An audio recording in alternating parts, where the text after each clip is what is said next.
শবে বরাতের রোজা কয়টি এবং নামাজ কয় রাকাত আপনি জানলে অবাক হয়ে যাবেন। অনেকে আমাদের কাছে হর হামেশা প্রশ্ন করেন, হুজুর শবে বরাতের নামাজ কয় রাকাত এবং রোজা কয়টি, এই বিষয়ে আমাদেরকে অবহিত করবেন। অনেকে বলছে হুজুর 3টি রোজা রাখতে হবে, অনেকে বলছে হুজুর নামাজ 10 রাকাত পড়তে হবে, অমুক অমুক সূরা দিয়ে পড়তে হবে। এটা কি কতটুকু কোরআন হাদিস সম্মত, এই বিষয়ে আজকে আপনাদের সম্মুখে আমি ক্লিয়ার করে দিয়ে যাই। অ্যাটেনশন প্লিজ, আমার দিকে মনোযোগী হন। আমি আবারও রিপিট করছি, শবে বরাতে কয় রাকাত নামাজ পড়তে হয় এবং কতদিন রোজা রাখতে হয়, এই বিষয়টা ক্লিয়ার করার চেষ্টা করব। আমার প্রিয় ভাইয়েরা, আমার প্রিয় মা বোনেরা, আপনি মনে রাখবেন, লা ইউকাল্লিফুল্লাহু নাফসান ইল্লা উসআহা। আল্লাহ রাব্বুল আলামিন পবিত্র কোরআনুল কারীমের সূরাতুল বাকারার শেষ অংশে আল্লাহ বলে দিয়েছেন, আমি মানুষদের কাছে এমন কোনো কিছু চাপায় দেই না যেটা তার জন্য কষ্টকর হয়ে যায়। আল্লাহু আকবার পড়েন। এজন্য আল্লাহ রাব্বুল আলামিন লাইলাতুন নিসফি মিন শাবান, শবে বরাতটাকে আল্লাহ রাব্বুল আলামিন মুমিনদের জন্য একটা চমৎকার উপহার স্বরূপ আল্লাহ পাক নাজিল করেছেন।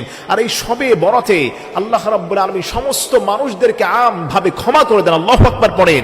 তবে আমাদের জানার বিষয় হলো, অনেকেই বিভ্রান্তির মধ্যে থাকেন, হুজুর কতগুলো রোজা রাখতে হবে, কত রাকাত নামাজ পড়তে হবে।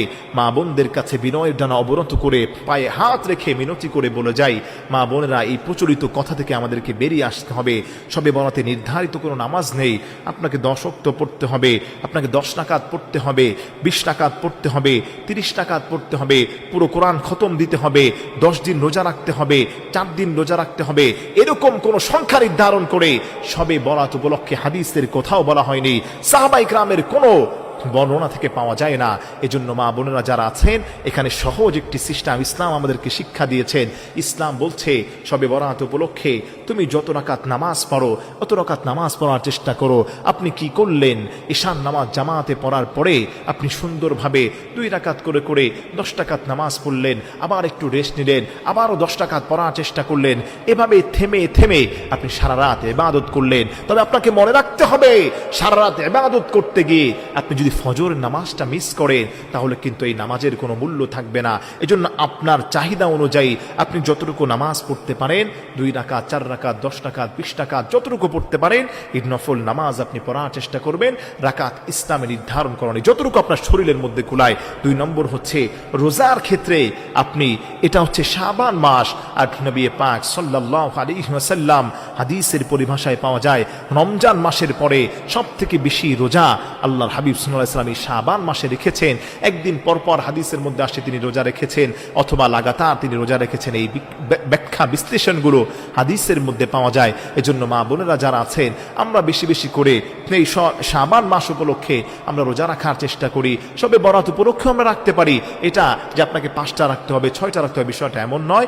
যতটুকু আপনি রাখতে পারেন, যে কয়টা আপনি রাখতে পারেন, আপনার শরীর স্বাস্থ্য মেনটেন করে যদি আপনি রাখতে পারেন, এটাই আল্লাহর কাছে কবুল হয়ে যাবে। এরপরে আপনি অমুক সূরা দিয়ে নামাজ পড়তে হবে, অমুক রাকাত নামাজ পড়তে হবে, এই সূরা কোনো নির্ধারণ করে ইসলামে দেওয়া হয়নি। আপনি একটা সূরা পারেন, একটা সূরা দিয়ে আপনি বারবার নামাজ পড়েন, তারপরেও আপনি নামাজে আসেন, আপনি কোরআনের একটি অংশ পারেন, সেটা দিয়ে আপনি নামাজ পড়ার চেষ্টা করেন, আপনার নামাজটা আল্লাহর কাছে কবুল হয়ে যাবে। তবে আপনি মনে রাখবেন, আপনি নামাজ যদি মানুষের জন্য নির্ধারণ করে দেন, আপনি যদি বলেন 11 বার আয়াতুল কুরসি পড়তে হবে, 10 বার অমুক সূরা পড়তে হবে, তাহলে যারা সেই সূরাটাকে না পারবে, আয়াতুল কুরসি যারা না পারবে, তারা তো নামাজই পড়বে না। এজন্য ইসলাম এরকম বিধিনিষেধ কোথাও নেই।